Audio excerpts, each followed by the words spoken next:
Stamper, Sandy McIver here, Stampin' and Blogging and Stampin' with Sandy, and as promised, I have a little share for you today. This is my take on the Northern Lights technique.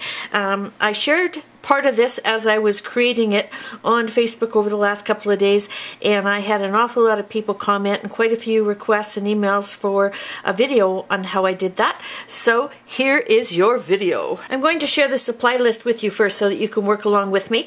Woodland and White Christmas were the two stamps that I used, and this one is retiring. It's in the holiday catalog. White Christmas is in the annual catalog. I don't know yet if it's retiring or not. The other thing that we used are the Sleigh Ride edgelets, and this one in particular, and these are also on the retired list in the holiday catalog as well. So if you want to make this card, as of today, you only have 3 weeks left in order to order these supplies and have what you need to make it. Ink for the card: Night of Navy, Bermuda Bay, Cucumber Crush, Island Indigo, Elegant Eggplant, Memento if you like, and Stays On if you like. I kind of use Stays On because sometimes I change my mind at the last minute and I want to get the card wet, whereas Memento, you don't have that choice, but it does stain your polymer stamps. And let me just show you. White Christmas is a polymer stamp set, and you can tell by looking at this that my stamps are pretty darn black. It doesn't affect how they stamp, it just affects how they look. So just a heads up on that, okay?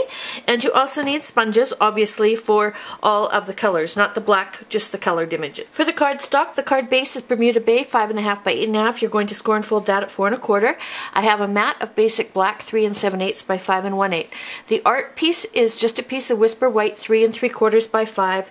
I have another piece for the inside of the card, 4 by 5 1/4, and I also cut out a whole bunch of quarter sheets, 4 1/4 by 5 1/2, to cut out these, because remember I was making a whole bunch of them, but you can get 2 of these from each of the quarter sheets of paper. So 4 1/4 by 5 1/2, and then I lined it up and off we went. Okay, so I would also highly recommend protecting your work surface. This is a really messy technique, and if you have pretty nails that you just paid to have done, rubber gloves might be a good idea as well. Okay, so how do I line up my colors? The two I use most, Cucumber Crush, Bermuda Bay, are the first two.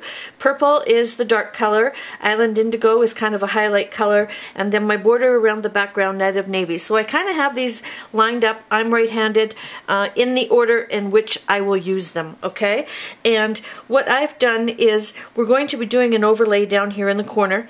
So it gives me a spot to put my dirty little fingers, because you know after you do the first one, your fingers are going to be inky and you're going to leave a residue behind. So just kind of watch that and hold your card down here, and you'll see that that's a good place to hold it anyway.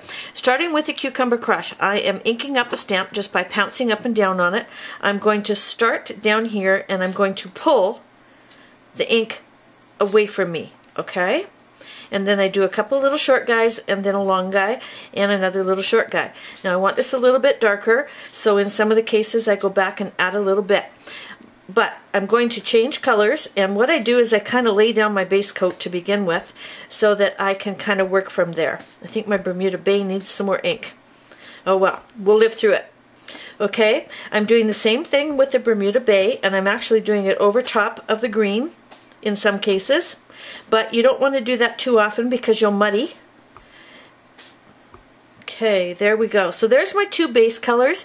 Now I'm going to come in with the purple. And what I do with these sponges, these are Stampin' Up! Sponges. They're cut into 1/6, and then I have a coordinating piece of cardstock stapled to the top, okay? When I get into the purple, I like to squeeze the end of this, so I'm using a smaller amount. So I'm inking it up, but I'm coming in and I'm adding just a small amount of the purple, okay? I don't want it to take over my picture because it's dark. And you'll see that some of the colors don't blend very well with it. So you have to leave white spots for your purple, okay? Otherwise it gets kind of really brown looking. So there's the difference between those two. This is going over top of green and blue. See, it's not quite as purple as we would love it to be. A little bit over there, and a little bit up here in the corner. All right, and again, we're going to come back and we're going to add more color to these, but for now, that's good. Island Indigo is my darker blue, and so I'm going to add a little bit of shadow behind where the sleigh is going to be, in the blue section in particular, with this one. And I'm also going to pull it up in one spot and add a little bit up the top here. I'm going to come back with my purple and I'm going to start adding some depth to the color. See how all of a sudden that shoots out a little bit darker? Isn't that cool? Okay, so back to my green because we're getting overtaken here. I'm going to put my green back in the spots that I really would like it. And it becomes the top color, plus I'm going over top of green that I already started with, right? So pull a little bit up, and I'm going to add a little bit of the darker blue right here because I want that shadowed out a little bit. I want a little bit more of the purple in here, just up here at the top. So you're just kind of working your way around, adding some of the color, okay? I'm going to go back to my Bermuda Bay and stick a little bit of blue right in there. So I'm going light on the ink and just going over it quite a few times because I want it to blend together, okay? That's the thing about the Northern Lights is they kind of move around and they blend. They're not really solid. And if you get a little bit too carried away with the ink while you're doing this, you're going to get color blocks and you're not going to get the technique that you're looking for, okay? Okay, so I think I'm kind of happy with that. So this is where the Night of Navy comes in, minus Lucy's dog hair. Okay, so what I'm doing is I'm going to take the Night of Navy and I'm going to border my art piece. So I'm going around the outside edge with this, starting off the paper so I don't get those nasty little marks from the sponge. And I'm just framing the color in, okay? So you can mess with that a little bit. You can also come back with your Bermuda Bay. And this is what I like to use as my blender. So I'm bringing in a little bit more of the blue and helping to blend some of this together. Just like that. Okay, so down in this corner, depending on how far down you are going to be cutting your die cut, I also came back and I added some blue and some green back in down here because I found that some of my die cuts were a little bit shorter than others. You don't need it over here because the sleigh's a little bit higher up, but if you're way high, then you might want to fix that. This is your opportunity while your fingers are dirty because you want to wash your hands before you start doing the white die cutting. Okay, so I cleaned up my mess and I went and washed my hands. Unfortunately, sadly, it will take a couple of days for some of the darker blues to come off. Try shampooing your hair. That works quite well. And be prepared for some funny looks when you're out for dinner that your fingers are so darn dirty. It happened to me the other night. It was kind of funny. Okay, so on with the trees. We have this beautiful big tree from the Woodland. And again, I'm inking it up and stays on black. You can use Memento if you want because as far as I know, I didn't get this card wet anymore. So ink it up really, really well because you want a nice dark image. I'm also stamping on my piercing mat. I find that I'm getting really good stamping results by doing that, especially with the polymer stamp sets and especially the large images in the polymer stamp sets.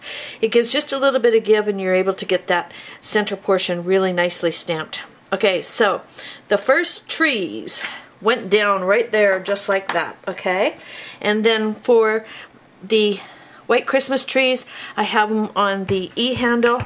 Make sure that they're stuck down really, really well. You don't want this to drop into your image halfway through. Okay, so the first one, I just did the tree over here on the left. So that was a single image by itself. There we go. Inking it up really, really well again. And this time I stamped both of them over here on the right hand side. Voila, just like that. Okay, and you'll notice that I've done this a few times and I have these lovely set of trees. Unfortunately, these are stays on, so they will be staying on. If you're using Memento, when you're all finished, you can clean this up with a baby wipe and it cleans up quite nicely. Okay, so our next step is going to be heat embossing with white embossing powder. You want to make sure this is good and dry, and I just wanted to explain the trees a little bit. Ian's a forester, so he works in the forest. In a healthy forest and where we work, there is a lot of soft and hardwoods, and that's why he was looking for two types of trees. And he wanted this card to be, you know, kind of as close as we could get to reality, and the reality of the forest is there's this kind of trees, so that's why we chose those kind of things. Stampin' has lots of different tree images. but we thought these were the ones that look kind of like our forest around here. Okay, so embossing buddy, very important. You want to make sure that the ink is dry and that you don't have any sticky fingers all over here, okay? We're going to be using this little snowflake stamp. Also comes in the Wonderland stamp set, okay? And so here's what I did. I went low, high, low, high. And then cover it with the white embossing powder. We're going to shake off the extra. Make sure that you don't have any stuck to the trees like I do. If you do, you can use a paper or a paintbrush to remove it. But I didn't worry about it too much because it's snowing, and so a little bit of white fleck in the background is not going to matter a whole bunch, right?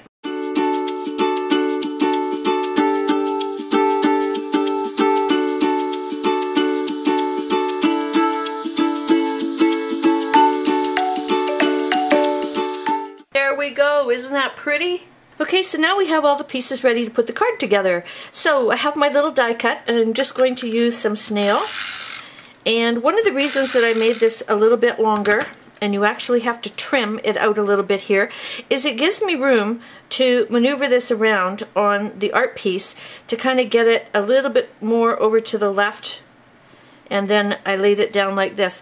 And so then I have overlays, but I did that on purpose because I didn't want to have to kind of fudge with the shortness, and it's a lot easier for me to come back in and just do a little trimming at the very end to make sure that that fits perfectly, okay?